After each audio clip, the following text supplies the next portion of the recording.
జనవరి 1న మనం దేవమాత మహోత్సవాన్ని జరుపుకుంటాము. అది ఆల్రెడీ వీడియో పెట్టాను, దాన్ని చూడండి. ఇక రెండవదిగా మీ అందరికీ నూతన సంవత్సర శుభాకాంక్షలు. ఇక ఇవాల్టి అంశం, నూతన సంవత్సరం రోజున వాగ్దాన కార్డులను తీసుకోవచ్చా?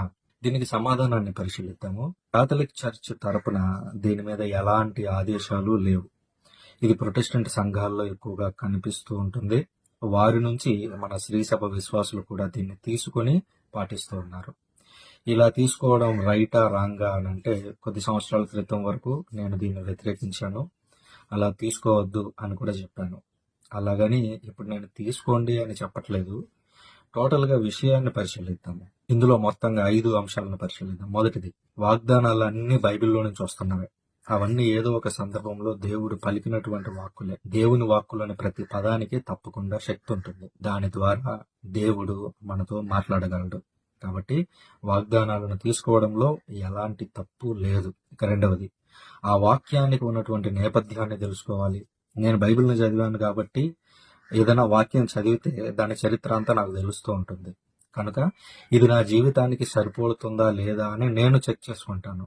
ఇలా అందరికీ తెలియాలని లేదు. మూడవది, మీరు వాగ్దాన కార్డు తీసుకుంటే ఆ ఒక్క వాక్యమే కాకుండా ఆ అధ్యాయం అంతా చదవండి.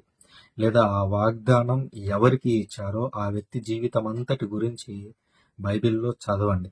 అలాంటి వాగ్దానాలు ఇంకా ఎవరికి ఇచ్చారో తెలుసుకోవడానికి ప్రయత్నం చేయండి. నాలుగవది, కాథలిక్ చర్చిలో వీటిని ఇస్తూ ఉంటే కేవలం దివ్యబలి పూజ ముగిసిన తర్వాత మాత్రమే గురువు ఒక్కొక్కరికి తన చేతుల మీదుగా ఇవ్వాలి. ఎందుకంటే అక్కడ పడేసి వెళ్ళిపోతే నాకు మంచి వాక్యం రాలేదని వేరేవి మార్చుకుంటూ ఉండడం నేను స్వయంగా చూశాను.